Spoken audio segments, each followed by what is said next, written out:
Olá, seja bem-vindo ao nosso estudo de hoje. Em nosso último encontro, nós aprendemos que, a despeito de todas as perseguições enfrentadas pelos cristãos, eles protegeram a verdade e permaneceram fiéis às doutrinas apostólicas.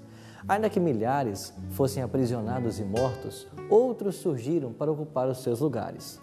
Tertuliano, um escritor cristão do segundo século, chegou a afirmar: o sangue dos mártires é semente para a igreja. Entretanto, uma grande mudança teria lugar com a conversão nominal de Constantino no ano 312 e a oficialização do cristianismo como religião oficial do império. Os cristãos começaram a ceder e heresias e práticas pagãs lentamente começaram a se infiltrar dentro da igreja.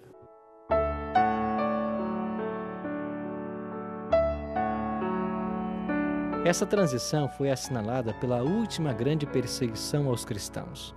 João fala dessa perseguição em sua carta à igreja de Esmirna, em Apocalipse 2:10. Não temas as coisas que tens de sofrer. Eis que o diabo está para lançar alguns de vós na prisão, para que sejais provados, e tereis tribulação de 10 dias. Sê fiel até a morte, e dar-te-ei a coroa da vida.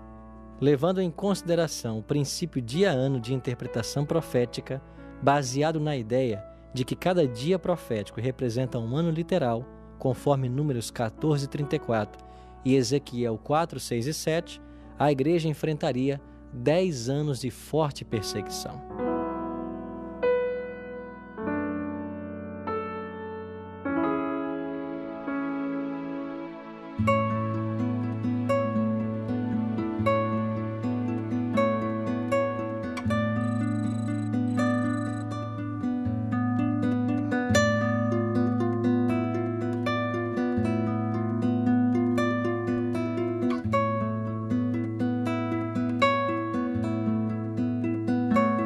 Este período, na história, se cumpriu dos anos 303 a 313.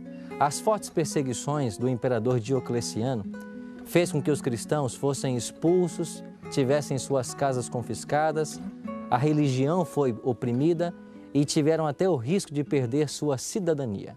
Segundo o historiador John Fox, essa foi a 10ª, a última e a mais terrível e sistemática das perseguições. Os cristãos foram então perseguidos, destruídos e todos tiveram que abandonar sua fé. Aqueles que não fizessem isso poderiam então ficar sem a proteção da lei.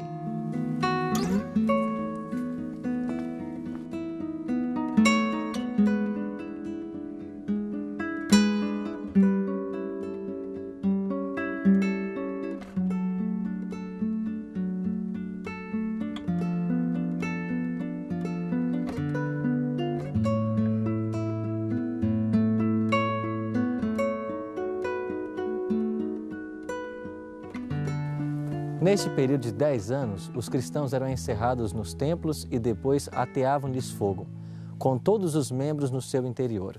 Diocleciano renunciou ao trono no ano 305. Entretanto, seus subordinados e sucessores, Galério e Constâncio, continuaram a perseguição contra os cristãos.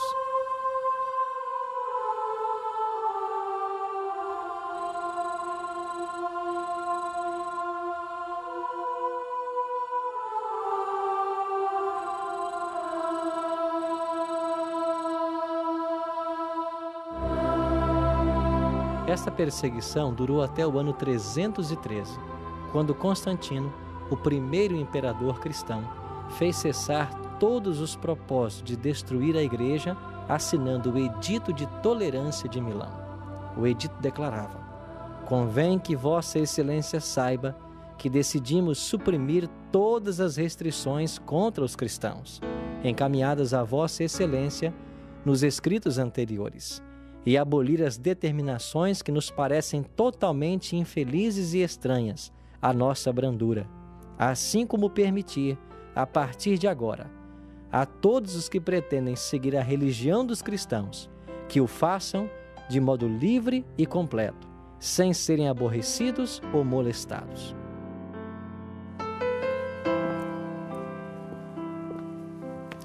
Este edito declara que o Império Romano seria neutro em relação ao credo religioso. acabando oficialmente com toda a perseguição, especialmente do cristianismo. A aplicação do edito fez devolver os lugares de culto e as propriedades que haviam sido confiscadas dos cristãos e deu ao cristianismo e todas as outras religiões o estatuto de legitimidade.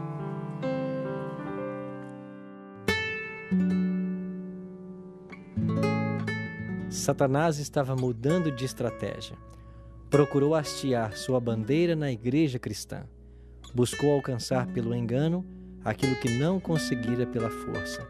Cessou a perseguição e, em seu lugar, foi posta a perigosa sedução da prosperidade e honra mundana. As pessoas eram levadas a receber parte da fé cristã, enquanto rejeitavam outras verdades essenciais. Houve uma união do paganismo com o cristianismo. Os pagãos faziam concessões de sua parte e esperavam que os cristãos fizessem o mesmo. Sob a capa de pretenso cristianismo, Satanás estava se insinuando na igreja a fim de corromper-lhe a fé e desviar a mente da verdade da palavra de Deus.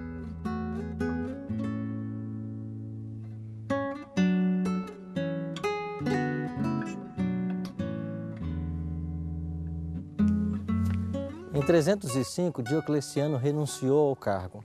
Quando ele renuncia, nós temos 4 aspirantes ao poder, sendo Maxêncio e Constantino os 2 principais. Esses se enfrentaram no ano 312, na ponte Milvio, a 16 quilômetros de Roma. Constantino declarou que, antes dessa batalha, ele havia visto um sinal no céu, uma cruz luminosa, escrito In hoc signus vinces, ou seja, com este sinal vencerás.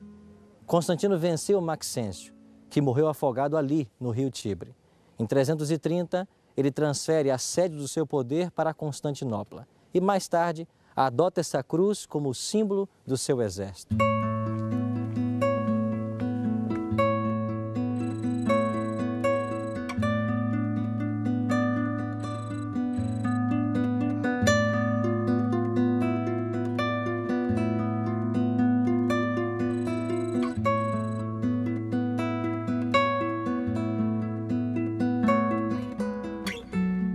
O Arco de Constantino foi erigido para comemorar a vitória de Constantino sobre Maxêncio na Batalha da Ponte Milvio.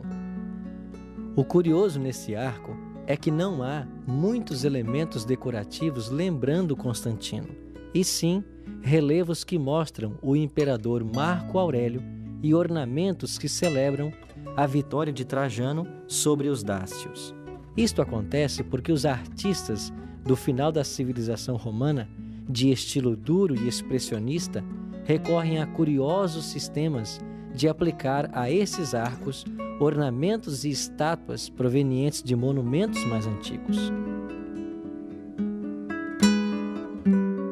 A poucos quilômetros do Arco de Constantino, nós temos a Basílica de São João de Latrão.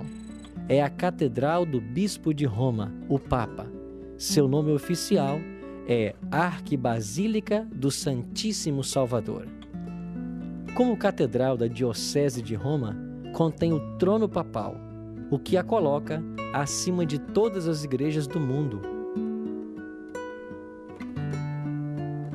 Tem o título honorífico de mãe e cabeça de todas as igrejas de Roma e do mundo.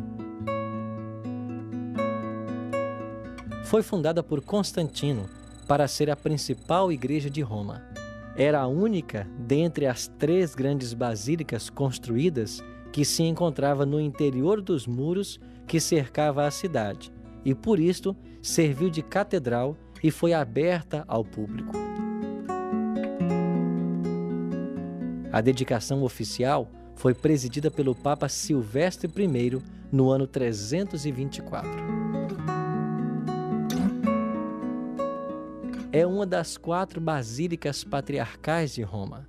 As basílicas patriarcais são caracterizadas por uma porta santa, que hoje se abrem a cada 25 anos, e um altar papal. As outras 3 basílicas são Basílica de São Pedro, Vaticano, fundada sobre a sepultura do apóstolo Pedro, a Basílica de São Paulo e a Basílica de Santa Maria Maior, construída durante o pontificado do Papa Sisto III e dedicado ao culto de Maria, Mãe de Deus. Durante a Idade Média, foram realizados 5 grandes concílios ecumênicos na Basílica de São João de Latrão, conhecidos como os Concílios de Latrão. Sua modificação mais importante data de 1650, quando o Papa Inocêncio X chamou Francesco Borromini, que transformou a Basílica de 4 naves laterais em uma igreja barroca. Entre 1733 e 1736, Alessandro Galilei acrescentou a fachada monumental que marca o apogeu do barroco em Roma. Altas pilastras e colunas dividem a parede em 5 seções com uma central. Uma balaustrada adorna o ático com imagens dos santos.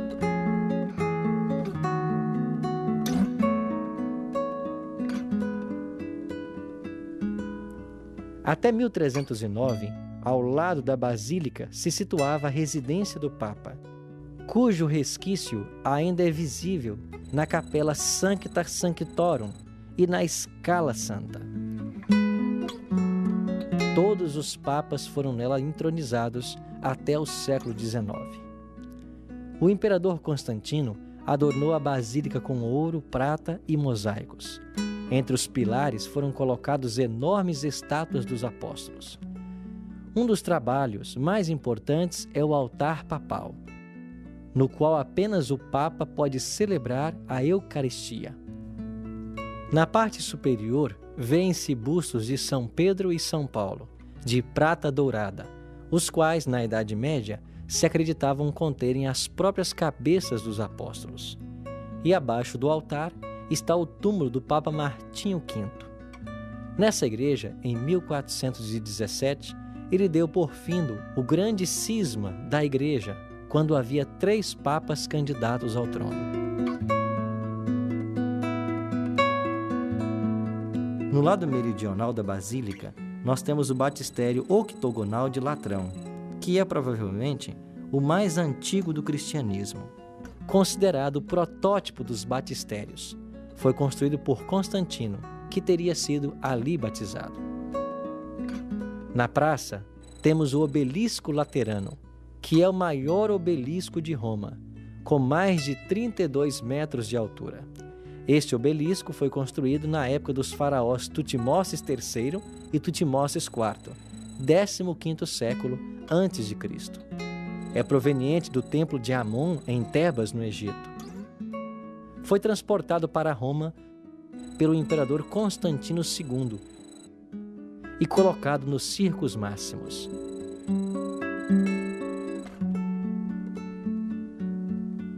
Refundido em 3 partes em 1587, com o obelisco flamíneo, foi erigido novamente em sua atual posição em 1558, sob a supervisão do arquiteto Domenico Fontana, por solicitação do Papa Sisto V. Nele, lemos a inscrição: Constantino pela cruz vitoriosa, foi aqui batizado por Silvestre.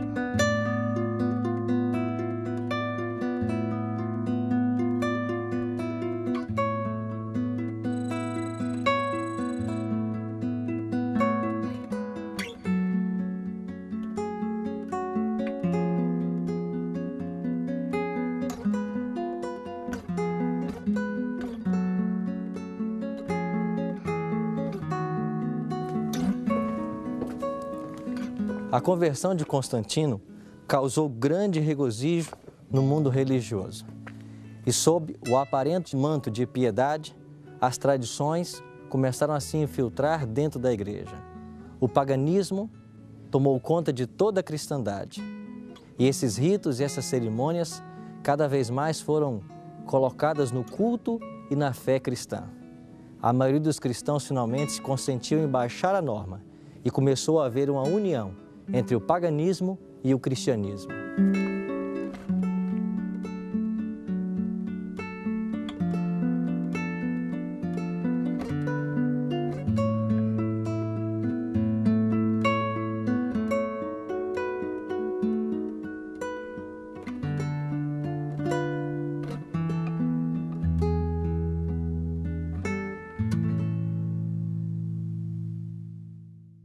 Uma clara evidência da autoridade exercida pelos papas durante os 1260 anos de supremacia papal foi demonstrada no trato do Papa Gregório VII com o imperador alemão Henrique IV.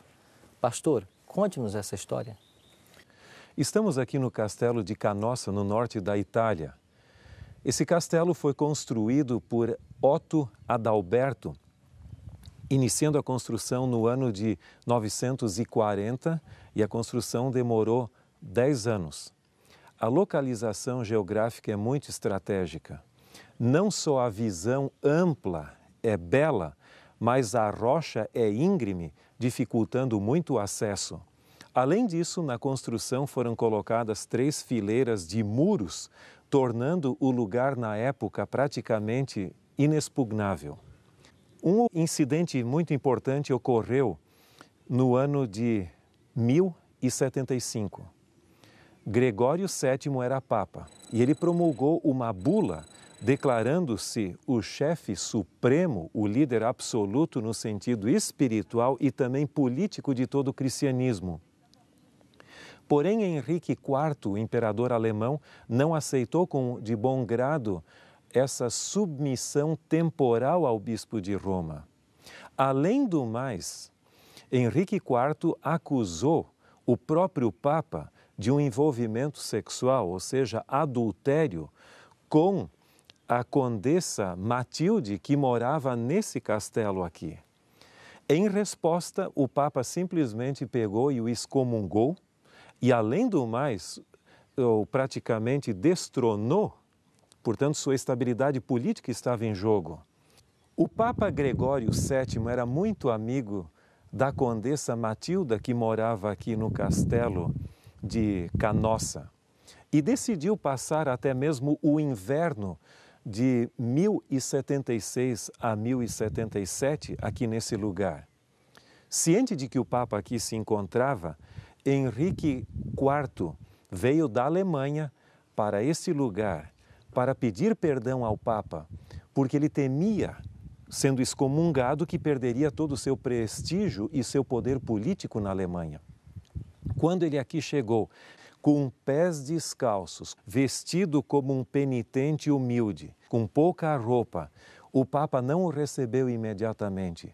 Ele ficou fora do castelo por 3 dias, em pleno mês de janeiro de 1077, no rigor do inverno, sob a neve ali, até que finalmente, no dia 28 daquele mês, o Papa o recebeu. E assim ele conseguiu o perdão que ele tanto almejava. Mas esse incidente é uma demonstração de poder, onde o bispo de Roma se demonstra chefe supremo da Igreja, não só no sentido espiritual, mas até mesmo político, exigindo dos soberanos das demais nações plena submissão.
Pastor, por que o cristianismo se afastou das verdades da palavra de Deus? O cristianismo pós-apostólico sofreu o mesmo processo que nós já mencionamos em algumas ocasiões, que é, depois da morte dos pioneiros e daqueles que conheceram os pioneiros, normalmente o movimento religioso acaba sendo reabsorvido pela cultura que originalmente tensionava reformar. E foi exatamente isso que aconteceu com o cristianismo, em geral. Enquanto os cristãos estavam mais concentrados em Jerusalém e na Palestina, o cristianismo tendia a ser mais conservador e leal aos princípios da palavra de Deus. Mas no momento em que o cristianismo saiu para o mundo helênico e depois para o mundo pagão em si, ele não conseguiu suportar a tentação paganizadora do Império Romano. E muitos dos elementos da religião pagã acabaram sendo incorporados, melhor dito, e absorvidos pelo próprio cristianismo. E como foi o fortalecimento ao longo da história da Igreja Romana? Haviam vários bispos e eles tinham basicamente a mesma influência entre si, mas mais e mais o bispo de Roma chegou à conclusão de que ele era superior aos demais bispos da sua época. O que contribuiu para isso foi, por exemplo, a conversão de Constantino em 312, quando o imperador romano se tornou cristão. Isso fortaleceu bastante a igreja cristã. Um outro fator interessante foi, no caso, a transferência da capital imperial de Roma para Constantinopla, em 330. Com isso, o bispo de Roma ocupou o espaço que até então era normalmente exercido pelos próprios imperadores. E ele ficou sozinho aqui em Roma para exercer essa liderança e ocupar esse espaço que fora deixado pela transferência do imperador Constantino de Roma para Constantinopla. Além disso, você vai ver que um dos maiores teólogos católicos, considerado Santo Agostinho, ele escreveu entre 413 e 426 a sua famosa obra intitulada A Cidade de Deus. E aquilo era uma proposta de uma teocracia cristã, logicamente liderada por Roma. Carlos Magno, o imperador, procurou colocar na prática os princípios expressados na obra de Agostinho. Outros fatores contribuíram, como, por exemplo, a conversão de Clovis, dos francos, que deu força e apoio à Igreja de Roma da perspectiva ocidental. Posteriormente, Justiniano contribuiu também significativamente do lado oriental do Império Romano para dar força à Igreja de Roma. Agora, essa perseguição e este domínio duraria por quanto tempo, segundo a profecia bíblica? De acordo com o livro de Daniel e também do Apocalipse, isso duraria por 1260 anos. Ou seja, você tem vários períodos, você tem a expressão tempo, tempos e metade de um tempo, mencionada em Daniel capítulo 7, verso 25 e repetida no capítulo 12 também. No Apocalipse é usada a mesma expressão, bem como 42 meses e 1260 dias. Elas são sinônimas e representam esse período, que historicamente tem sido datada de 538 até 1798, quando o general Berthier veio, aprisionou o Papa e o levou a cativeiro.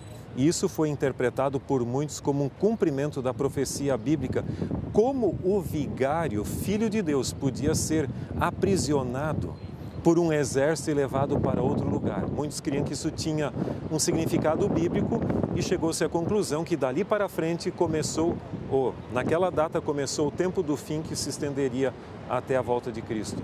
Pastor, que lições podemos tirar da experiência desse poder e do fato como a palavra de Deus foi esquecida, as verdades lançadas por terra? Isso ensina para nós hoje adventistas e para os cristãos modernos alguma lição? Eu creio que Deus sempre tem o seu tempo.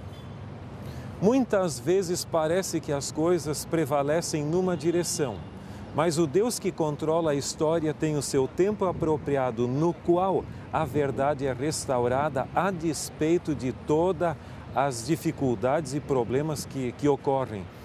E um ponto importante é, nem sempre a maioria tem a verdade.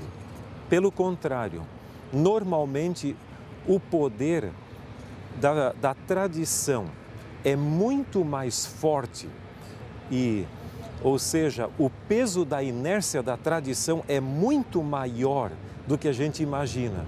E muitas vezes o processo de restauração da verdade é tão insignificante, tão singelo, tão modesto. Mas eu creio que, a despeito de toda a suntuosidade que possa haver em relação com a tradição cristã, nós precisamos, como Lutero e outros reformadores, nos apegar aos ensinamentos da Palavra de Deus, literalmente, exceto quando é claro o simbolismo, e viver por eles a despeito das consequências.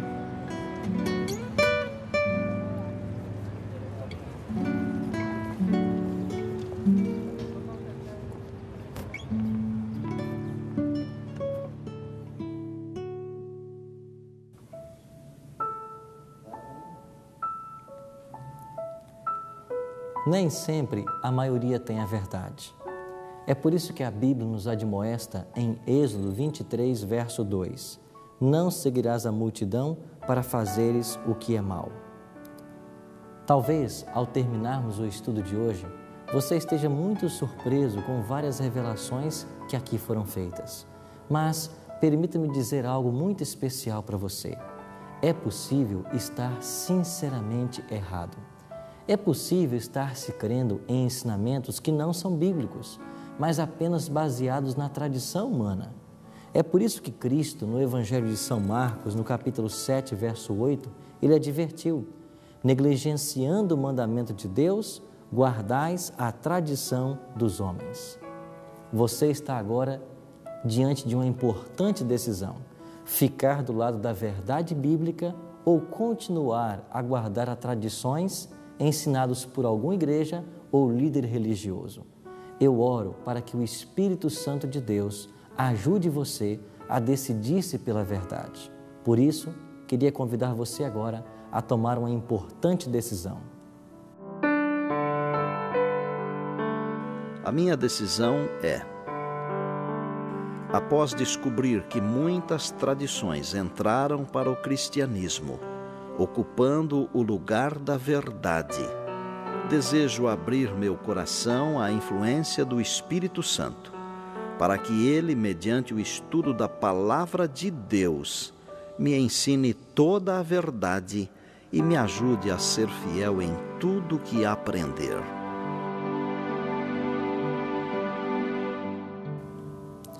Se esse é o seu desejo, ore comigo agora. Bondoso Deus e Pai, ajuda-nos a termos sabedoria para buscar o conhecimento da Tua Palavra, que nós não nos prendamos às tradições e ensinamentos humanos, mas que o Teu Espírito nos ensine as verdades da Tua Palavra e que nós recebamos a graça dos altos céus para permanecermos fiéis a todos os Teus ensinamentos. Isso te oramos em nome de Jesus. Amém. Ainda que falsas doutrinas e heresias tivessem sido incorporadas à doutrina da Igreja, a verdade de Deus não ficaria para sempre esquecida.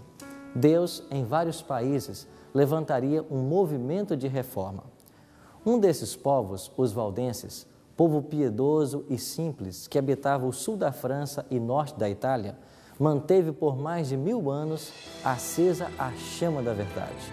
Em nosso próximo encontro, aprenderemos com mais detalhes sobre a sua história.